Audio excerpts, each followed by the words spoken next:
अब बसंत पश्चिमी से ही कोयल बोले लगे। कोयल के बेचारी आवाज सुन ले बड़ी। एक बाग में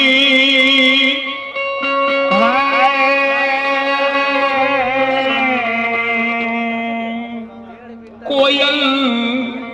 अरे बोल उठी,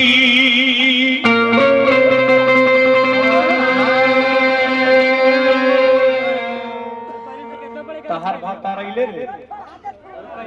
नहीं खाना है बाजार गुड़ गाँव आते पीरा के गाते ही हंसत अरे का देर लगायो अरे सखी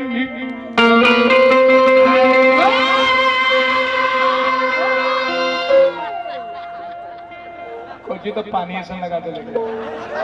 पानी तो गुदगा से मरेगा। अरे कोयल कूक सुनी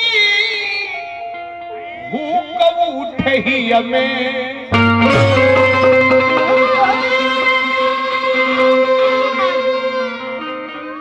हर दिल दर्द बहार अरे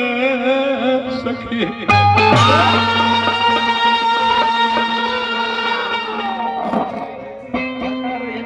चुप हो जा सखी काहे के रोवतारू का आज हम फोन कर देनी है कल तोर भतार आ जाइए। चुप हो जा तोर भतारे के तो ठीक है ना सखी निर्मल भैया के पैर में बड़े भतार गाया में मर्दों की गाया पहुंच जाए बहुत गाया घर लगे जब चुड़ियों की हाकार उठी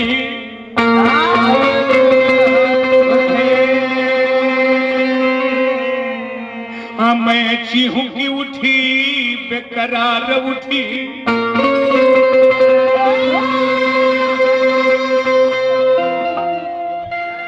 नहीं पलंग पर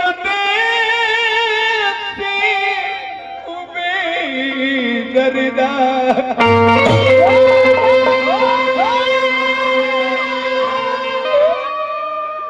छतिया चल गई है रे सखी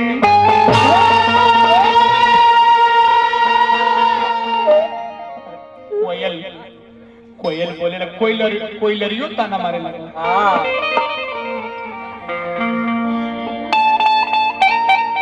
बोली हमारा से बता क्या ही है हो बोली हमारा से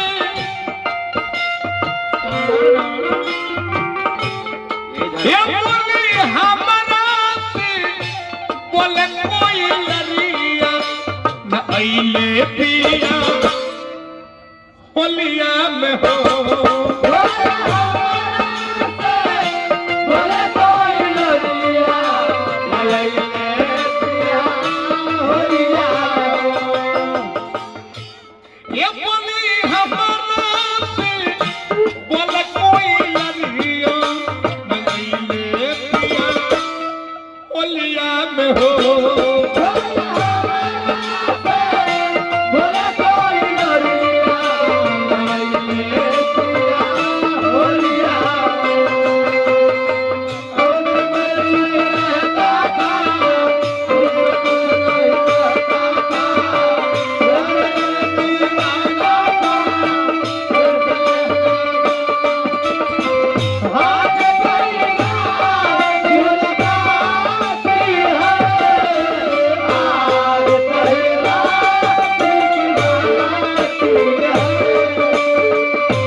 पीरा बेदना मुर्की में बैठ जाके बाद जगह भेज ले लीजिए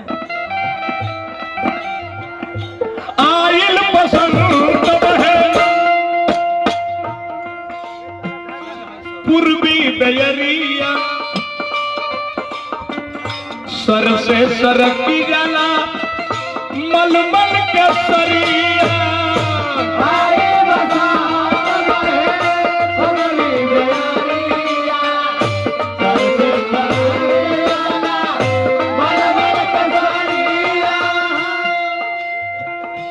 आए बसंत बहे पूर्वी बजरिया सर से सरकी जाला मलमल के सरिया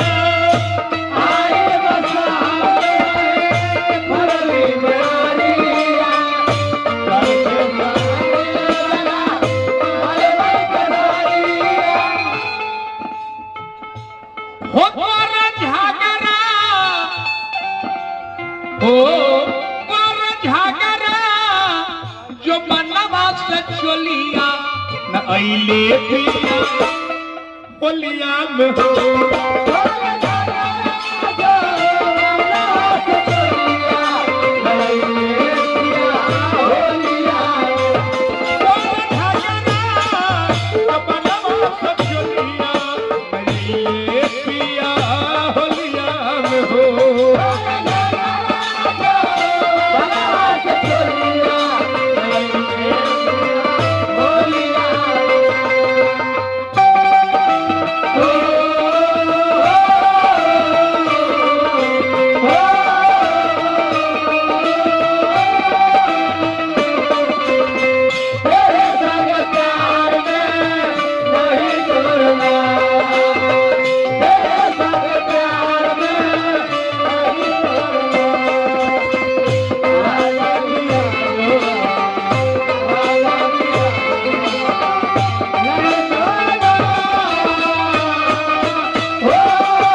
बर्दाश्त ना होता बेचारी के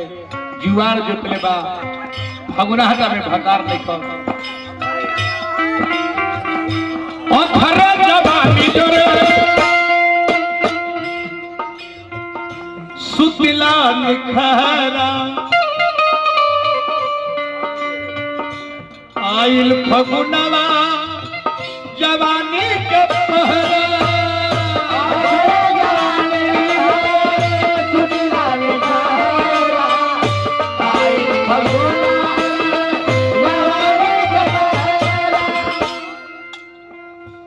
अखर जवानी जरा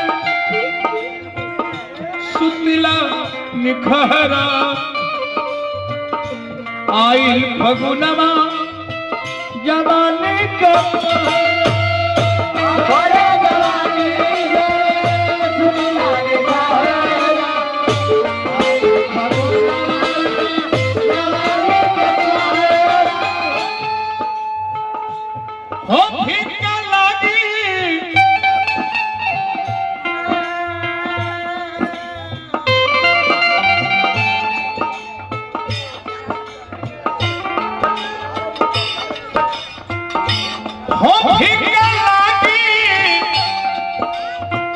गुलाल भी न गलिया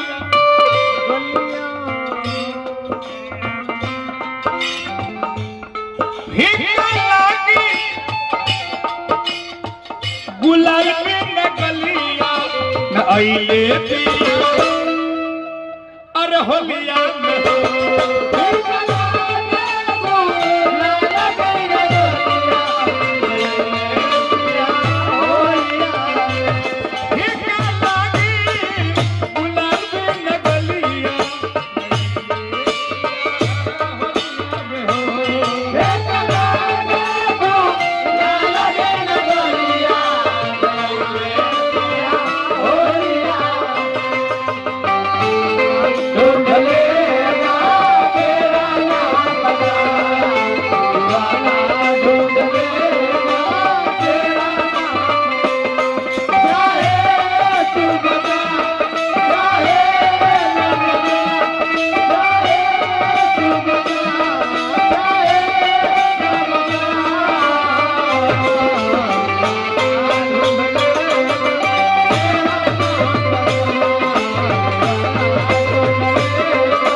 अखर जवानी जरे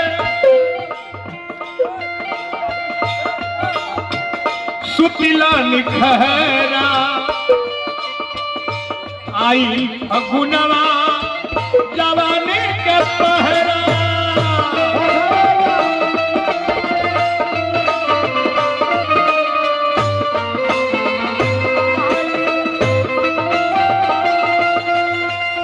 अखर जवानी जरे सुतिला निखरा आई फगुनवा जवानी के पहरा